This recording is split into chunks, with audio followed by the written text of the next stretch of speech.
அனைவருக்கும் வணக்கம். நான் உங்கள் சரவணன் பெரியசாமி.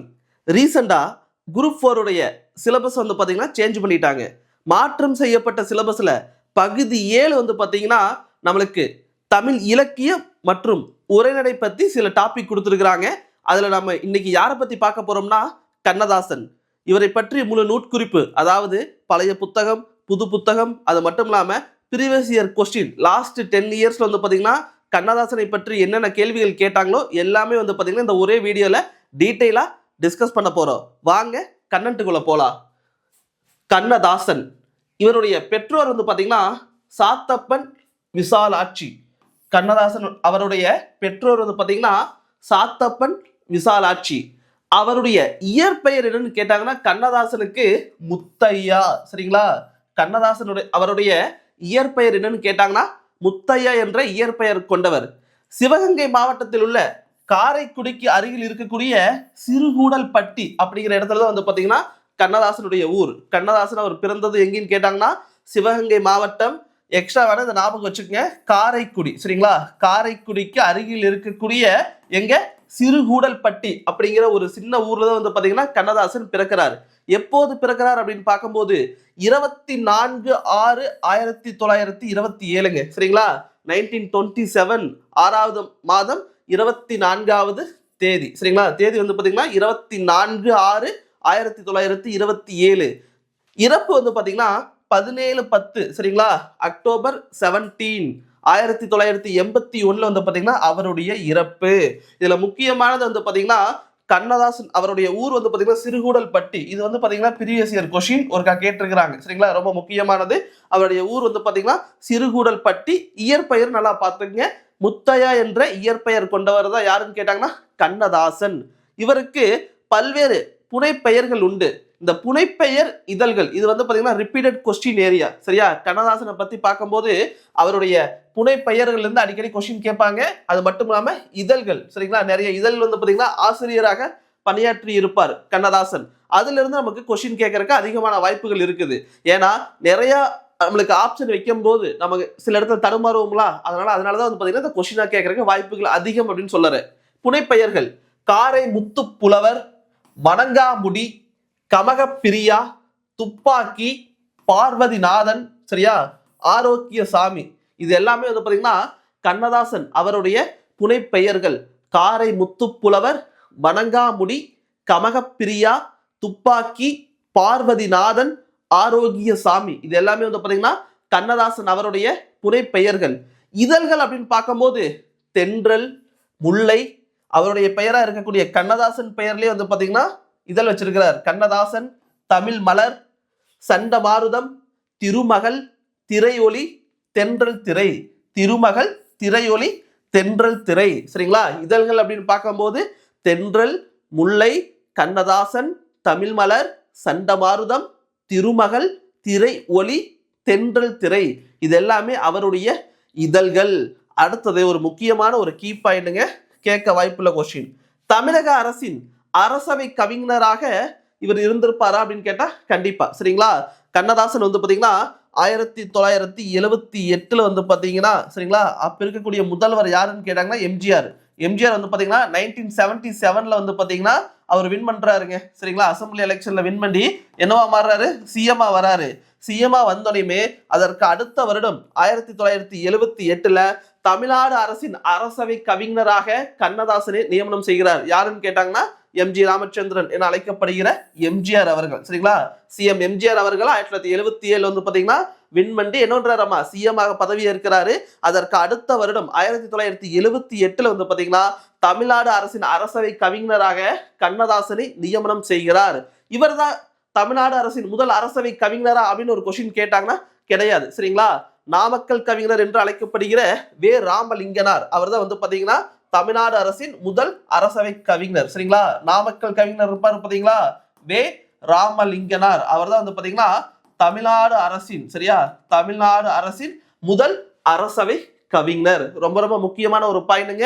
புனைப்பெயர்கள் அப்படின்னு பார்க்கும்போது காரை முத்துப்புலவர், வணங்காமுடி, கமகப்பிரியா, துப்பாக்கி, பார்வதிநாதன், ஆரோக்கியசாமி. அதே இதழ்கள் அப்படின்னு பார்க்கும்போது தென்றல், முல்லை, கண்ணதாசன், தமிழ் மலர், சண்டமாருதம், திருமகள், திரையொலி, தென்றல் திரை. தமிழக அரசின் அரசவை கவிஞராக இவர் இருந்திருக்கிறார். எந்த வருடம் அப்படின்னு கேட்டாங்கன்னா 1978. யார் நியமனம் செஞ்சாங்கன்னா எம்ஜி ராமச்சந்திரன். எம்ஜிஆர் சிஎம் இருக்கும்போது அவர் 77 விண்வெளி உள்ள வராரு, 78 நியமனம் செய்கிறார். சரியா, இயர் பார்த்துக்குங்க, அதுக்காக இவ்வளவு டேட்டா உங்களுக்கு சொல்லிட்டு இருக்கிறேன். அடுத்ததுங்க, கவியரசு என்று சிறப்பு பெயரால் சிறப்பிக்கப்படுகிறார். நம்ம சொல்லும் போதே என்ன சொல்லுவோம், கவியரசு கண்ணதாசன். சரியா, புனைப்பெயரோட சேர்த்து தான் சொல்லுவோம். அந்த அளவுக்கு ஒரு சிறப்பு கொண்டவர். கவியரசு என்னும் சிறப்பு பெயரால் அழைக்கப்படுகிறார். நான் நிரந்தரமானவன், அழிவதில்லை. சரியா, எனக்கு அழிவே கிடையாது அப்படிங்கிறாரு. எந்த நிலையிலும் எனக்கு மரணம் இல்லை அப்படிங்கிறாரு. அப்பனா இன்னும் உயிரோடு இருக்கிறாரா அப்படின்னு கேட்டாங்க, இறந்துட்டாரு. அவர் எதை சொல்றாரு, அவருடைய எழுத்துக்களுக்கு. இன்னும் அவருடைய கவிதைகள், சரிங்களா, நாவல்கள், பாடல்கள் எல்லாமே கேட்கிறோம்ல, படிக்கிறோம்ல. அப்பனா நான் நிரந்தரமானவன், அழிவதில்லை, என்னுடைய எழுத்துக்கள். சரியா, கண்ணதாசனுடைய எழுத்துக்கள், அதைத்தான் அவர் குறிப்பிட்டு சொல்றார். நான் நிரந்தரமானவன், நானே என்னது, என்னுடைய உடல் அழிஞ்சாலுமே அவருடைய எழுத்து பாடல்கள் அழியுமா? கண்டிப்பா அழியாது. இந்த உலகம் இருக்கிற வரையிலுமே கண்ணதாசனுடைய பாடல்கள், எழுத்துக்கள், சரிங்களா, நாவல்கள் எல்லாமே இருக்கு. அதான் சொல்றாரு, நான் நிரந்தரமானவன், அழிவதில்லை, எந்த நிலையிலும் எனக்கு மரணம் இல்லை. இது யாருடைய ஸ்டேட்மெண்ட் அப்படின்னு கேட்டாங்கன்னா கண்ணதாசன். இது பாத்தீங்கன்னா ஒரு கேட்ட கொஸ்டின் தான், ரொம்ப முக்கியமான ஒரு ஸ்டேட்மெண்ட். அடுத்ததுங்க, கண்ணதாசன் அவருடைய நூல்கள், அவருடைய கவிதைகளை பாத்தீங்கன்னா 7 தொகுதிகளாக பிரிச்சிருப்பாங்க. கண்ணதாசன் அவருடைய கவிதைகள் மொத்தமா ஒரு 7 பகுதிகளாக பிரிச்சிருப்பாங்க. அடுத்தது அவருடைய திரை இசை பாடல்கள், சரிங்களா, ஆயிரக்கணக்கான பாடல்கள் எழுதி இருக்கிறாரு. மொத்தம் ஒரு 5 தொகுதிகளாக பிரிச்சு புக்கா போட்டிருப்பாங்க. சரியா, நூல்கள் அப்படின்னு பார்க்கும்போது கவிதைகள் எத்தனை தொகுதிகள் அப்படின்னு கேட்டாங்கன்னா 7. அதே கண்ணதாசன் அவருடைய திரை இசை பாடல்கள், அதாவது சினிமாக்காக எழுதப்பட்ட பாடல்கள் பாத்தீங்கன்னா எத்தனை தொகுதியாக போட்டிருக்கிறாங்க அப்படின்னு கேட்டாங்கன்னா 5 தொகுதிகளாக வகைப்படுத்தி இருக்கிறாங்க. மாங்கனி திருச்சி சிறையில் இருந்த போது எழுதியத காவியம். சரிங்களா, ரொம்ப முக்கியமானதுங்க. எனது கேட்பாங்க, மாங்கனி அப்படிங்கிறது எங்க இருந்த போது எழுதியது அப்படின்னு கேட்டாங்கன்னா திருச்சி சிறையில் இருந்த போது எழுதிய முதல் காவியம் அப்படிங்கிறாங்க. இது பாத்தீங்கன்னா ஒரு வரலாற்று தொடர்பான காவியம் தான். சரிங்களா, ஒரு வரலாற்று தொடர்பான ஒரு காவியம் தான். ஒரு வரலாற்று நிகழ்வுகளை அடிப்படையாக வைத்து எழுதப்பட்டதான் பாத்தீங்கன்னா மாங்கனி. இதுவும் கேட்க வாய்ப்பு இருக்குது.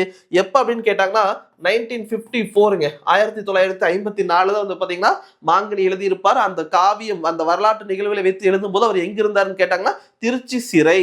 ஆட்டனத்தி ஆதிமந்தி, சரிங்களா, இது பாத்தீங்கன்னா ஒரு காதல் காப்பியம். சரிங்களா, இது ஒரு காவியம் தான், காதல் சம்பந்தமானது. இயேசு காவியம் இறுதியாக எழுதிய நூல் அப்படிங்கிறாங்க. அவர் வாழ்நாள்ல இறுதியாக எழுதப்பட்ட நூல் அப்படின்னு கேட்டே கொஸ்டின் கேட்பாங்க. எதுன்னு கேட்டாங்கன்னா இயேசு காவியம். அவர் இறந்த போது எந்த வருடம், 1981. சரிங்களா, அவருடைய இறப்பு பாத்தீங்கன்னா இப்பதான் பார்த்தோம், இறப்பு பார்த்தா 1981. அப்பனா இயேசு காவியம் அவர் இறந்த போது முடிச்சுட்டாரு. ஆனா எப்போது வெளியிடுறாங்கன்னா 1982ங்க. சரியா, 1982 தான் பாத்தீங்கன்னா இயேசு காவியத்தை பாத்தீங்கன்னா வெளியிடப்படுகிறது. இயேசு காவியம் அப்படின்னு கேட்டாங்கன்னா கண்ணதாசனுடையது.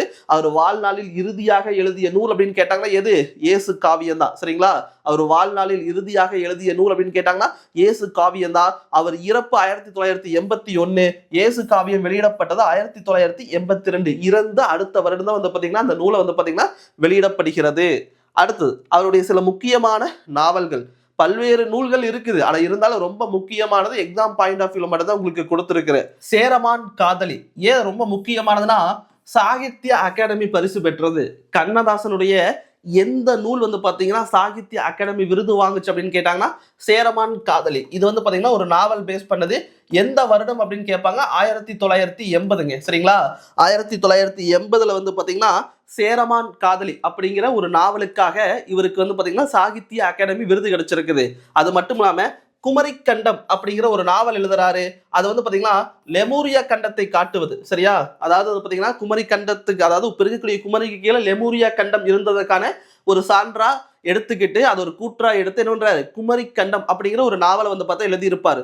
அது மட்டும் இல்லாம வேலங்குடி திருவிழா, ஊமையன் கோட்டை, விளக்கு மட்டுமா சிவப்பு, ஆயிரங்கால் மண்டபம், சிங்காரி பார்த்த சென்னை, சிவகங்கை சீமை, ராஜ தண்டனை, இது எல்லாமே பாத்தீங்கன்னா கண்ணதாசன் அவருடைய முக்கியமான நாவல்கள். சேரமான் காதலி அப்படிங்கிற நாவல் பாத்தீங்கன்னா சாகித்ய அகாடமி விருது பெற்றது. பல டைம் கேட்ட கொஸ்டின் டிஎன்பிசில.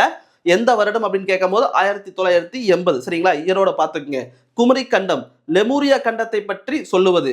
வேலங்குடி திருவிழா, ஊமையன் கோட்டை, விளக்கு மட்டுமா சிவப்பு, ஆயிரங்கால் மண்டபம், சிங்காரி பார்த்த சென்னை, சிவகங்கை சீமை, அதுக்கப்புறம் வந்து பாத்தீங்கன்னா ராஜ தண்டனை. இது எல்லாமே வந்து பாத்தீங்கன்னா கண்ணதாசன் அவருடைய நாவல்கள்.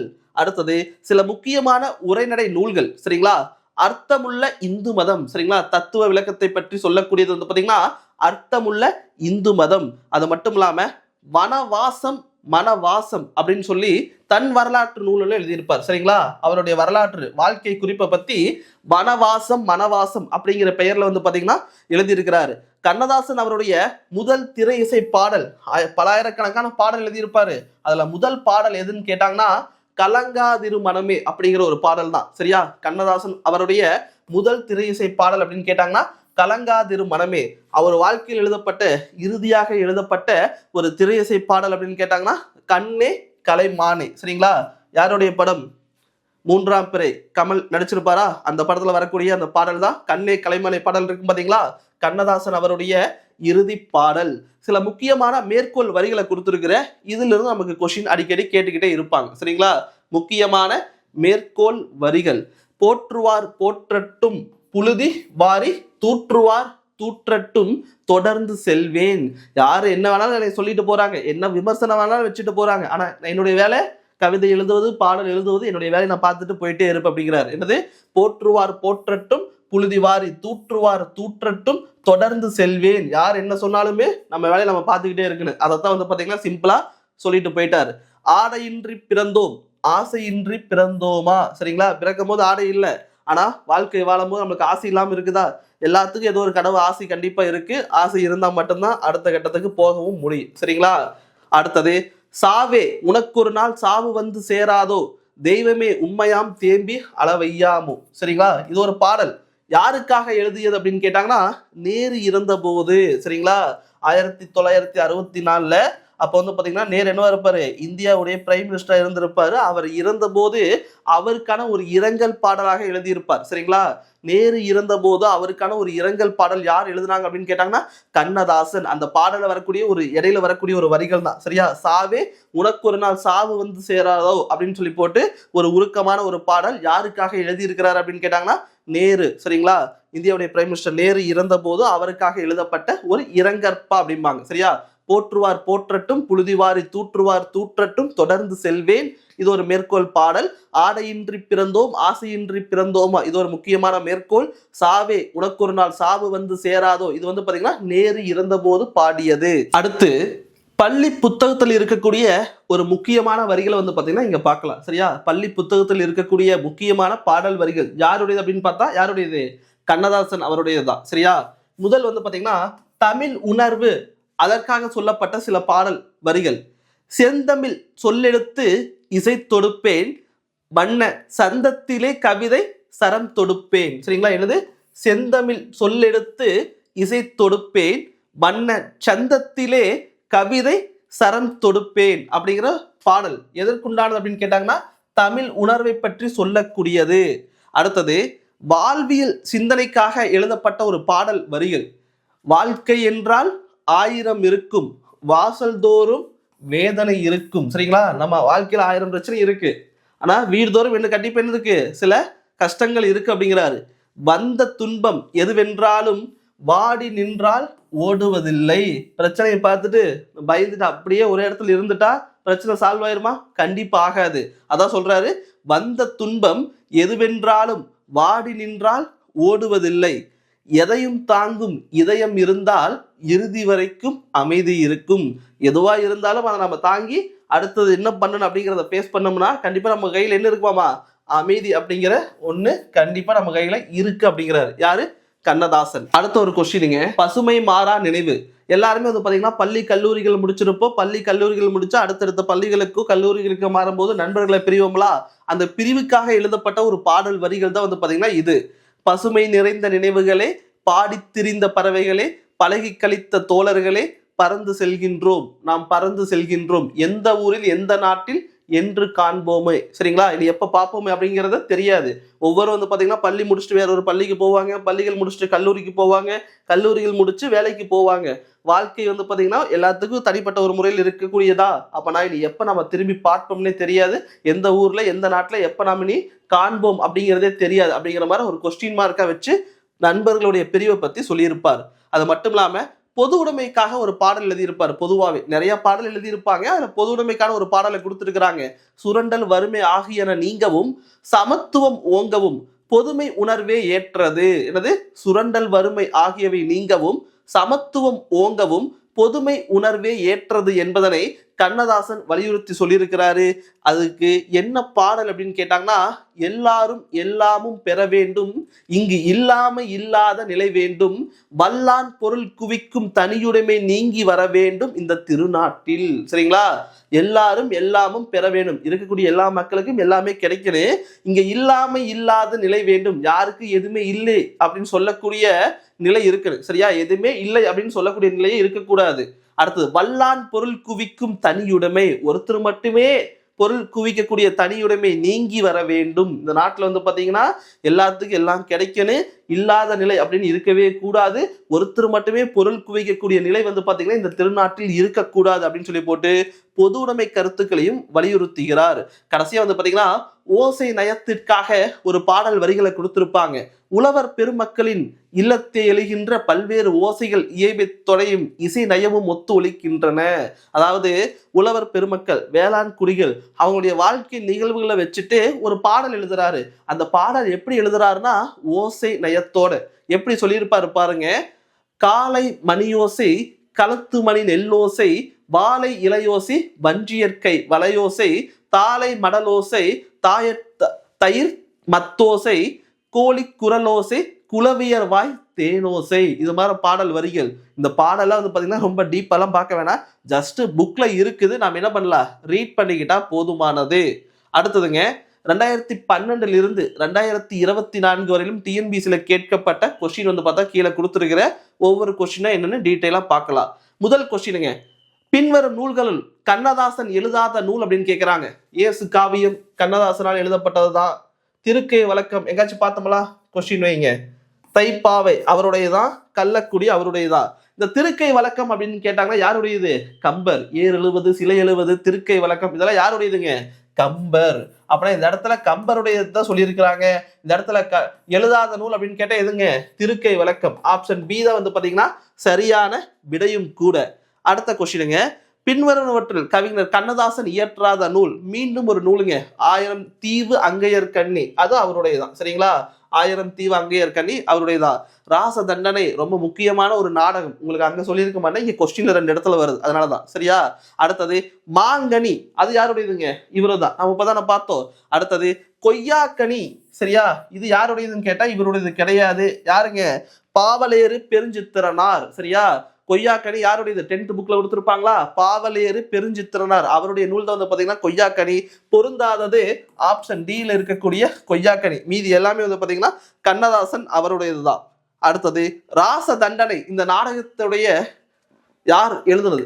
ராச தண்டனை இந்த நாடகத்தை இயற்றியவர் யாருன்னு கேட்டாங்கன்னா கண்ணதாசன். கண்ணதாசனுடைய ஒரு முக்கியமான ஒரு நாடகம் அப்படின்னு கேட்டாங்கன்னா எது? ராச தண்டனை. சரிங்களா? அதனாலதான் அங்க கொடுக்கல, இங்க 2-3 இடத்துல ஓல்டு கொஸ்டின், அதனால இங்க பாத்துக்கலாம்னு வச்சுட்டேன். சரியா? அடுத்ததுங்க, பொருந்தாத ஒன்று கண்ணதாசன் பாடல்கள். முத்தான முத்தல்லவோ முதிர்ந்து வந்த முத்தல்லவோ, இது கண்ணதாசன் அவருடையதான், கரெக்டானதுதான். அடுத்தது சின்ன பயலே சேதி கேளடா, இது கொஸ்டின் மார்க் வைங்க, இது பழைய புக்ல இருக்கக்கூடிய ஒரு கொஸ்டின் தான். ஆடி அடங்கும் வாழ்க்கையடா கண்ணதாசன் அவருடையதான்.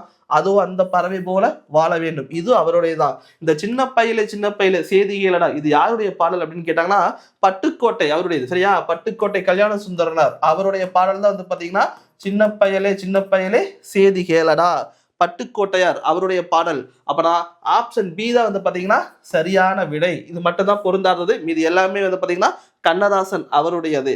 கண்ணதாசன் பணியாற்றாத இதழ். சரியா? எந்த இதழுக்கு நூல் ஆசிரியராக இல்லாமல் இருந்திருக்கிறார் அப்படின்னு கேட்கிறாங்க. தென்றல் அவருடையதா, முல்லை அவருடையதா, குயில் யாருடையது? கொஸ்டின் மார்க் வைங்க. தமிழ் மலர் அவருடையதா. குயில் அப்படின்னு கேட்டா யாருடையது? பாரதிதாசன். குயில் அப்படிங்கிற இதழை நடத்துனது யாருன்னு கேட்டாங்கன்னா பாரதிதாசன். அப்பனா ஆப்ஷன் சி தான் வந்து பாத்தீங்கன்னா சரியான விடை. அடுத்த கொஸ்டினுங்க, புக்ல இருக்கக்கூடிய ஒரு பாடல் வரிகள் தான் வந்து பாத்தீங்கன்னா டிஎன்பிசிலையும் கேட்டிருக்கிறாங்க. நதி வெள்ளம் காய்ந்து விட்டால் நதி செய்த குற்றமில்லை, இந்த திரை இசை பாடலை பாடியவர் யாருன்னு கேட்கிறாங்க. ஆப்ஷன் வந்து பாத்தீங்கன்னா சில இருக்கக்கூடிய கண்ணதாசன் தான் வந்து பாத்தீங்கன்னா சரியான விடை. இந்த பாடல் வந்து பாத்தீங்கன்னா புக்ல இருக்கு. அந்த புக்ல வந்து பாத்தீங்கன்னா கம்பர் ஒரு பாடல் எழுதியிருப்பார், கண்ணதாசன் ஒரு பாடல் எழுதியிருப்பார். 2 பாடலுக்கு வந்து பாத்தீங்கன்னா ஒரே பொருள் தரக்கூடியது. அந்த இடத்துல தான் வந்து பாத்தீங்கன்னா இந்த பாடலும் இருக்கு. சரியா? நதி வெள்ளம் காய்ந்து விட்டால் நதி செய்த குற்றம் இல்லை. யாருடைய பாடல் அப்படின்னு கேட்டாங்கன்னா கண்ணதாசன் அவருடையது. இயேசு காவியம் பாடியவர் யாருன்னு கேட்டாங்கன்னா கண்ணதாசன். இயேசு காவியம் பாடியது யாருங்க? கண்ணதாசன். எப்போ? 1982ல வெளியிடுவாங்க. அவர் வாழ்நாளில் இறுதியாக எழுதப்பட்ட நூல் அப்படின்னு கேட்டா எதுங்க? இயேசு காவியம். 1981ல வந்து பாத்தீங்கன்னா இறந்துருவாரு. 82ல இயேசு காவியம் வெளியிடப்படும். அப்பனா ஆப்ஷன் சி தான் வந்து பாத்தீங்கன்னா சரியான விடை. ஆப்ஷன் சி தான் வந்து பாத்தீங்கன்னா சரியான விடை. கண்ணதாசனுடைய அவருடைய இயற்பெயர் என்னன்னு கேட்டிருக்கிறாங்க. கண்ணதாசன் அவருடைய இயற்பெயர் இதெல்லாம் 2023ல கேட்கப்பட்ட கொஸ்டின் தான். சரியா? முத்தையா என்ற இயற்பெயர் கொண்டவர். சரியா? முத்தையா. அப்பனா ஆப்ஷன் ஏ தான் வந்து பாத்தீங்கன்னா சரியான விடை. மீதிலாம் வந்து பாத்தீங்கன்னா எதுவுமே பொருந்தாது. கண்ணதாசன் அவருடைய இயற்பெயர் அப்படின்னு கேட்டா என்னங்க? முத்தையா. ஆப்ஷன் ஏ தான் வந்து பாத்தீங்கன்னா சரியான விடையும் கூட. அடுத்த கொஸ்டினுங்க, சாகித்ய அகாடமி பரிசு பெற்ற கண்ணதாசன் அவருடைய புதினம் எந்த நூலுக்கு வந்து பாத்தீங்கன்னா சாகித்ய அகாடமி விருது கிடைச்சிருக்குன்னு கேட்டிருக்கிறாங்க. சேரமான் காதலி. சரிங்களா? ஆப்ஷன் சியில் இருக்கக்கூடிய சேரமான் காதலி இந்த நூலுக்கு தான் வந்து பாத்தீங்கன்னா சாகித்ய அகாடமி விருது கொடுத்திருக்கிறாங்க. யாருடையது? கண்ணதாசன் அவருடைய படைப்பு. கண்ணதாசன் படைத்த இனிய நாடகம் எதுன்னு கேட்கிறாங்க. ராச தண்டனை. சரிங்களா? ஆப்ஷன் டியில் இருக்கக்கூடிய ராச தண்டனை முக்கியமான ஒரு நாடகம். யாருடையது? கண்ணதாசன் அவருடையது. இது வந்து பார்த்தா அடிக்கடி கேட்கக்கூடிய ரிப்பீட்டட் கொஸ்டினும் கூட. சரியா? அடுத்தது, நான் நிரந்தரமானவன், அழிவதில்லை எந்த நிலையிலும் என கூறி எனக்கு மரணமில்லை என்று கூறியவர். நான் நிரந்தரமானவன், அழிவதில்லை எந்த நிலையிலும் எனக்கு மரணமில்லை என கவிதை பாடியவர் யாருன்னு கேட்டாங்கன்னா கண்ணதாசன். சரிங்களா? கண்ணதாசன் தான் அவருடைய ஸ்டேட்மெண்ட். நம்ம உள்ள பார்த்திருப்போம் நோட் குறிப்பிலேயே. ஆப்ஷன் பி தான் வந்து பாத்தீங்கன்னா சரியான விடை. ஆப்ஷன் பி தான் வந்து பாத்தீங்கன்னா சரியான விடை. கள்ளக்குடி மகாகாவியம் என்ற நூலின் ஆசிரியர் யாருன்னு கேட்டாங்கன்னா இது வந்து பாத்தீங்கன்னா கண்ணதாசன் அவருடையதான். ஆப்ஷன் டியில் இருக்கக்கூடிய கண்ணதாசன். கள்ளக்குடி மகாகாவியம் என்ற நூலினுடைய ஆசிரியர் யாருன்னு கேட்டாங்கன்னா கண்ணதாசன்.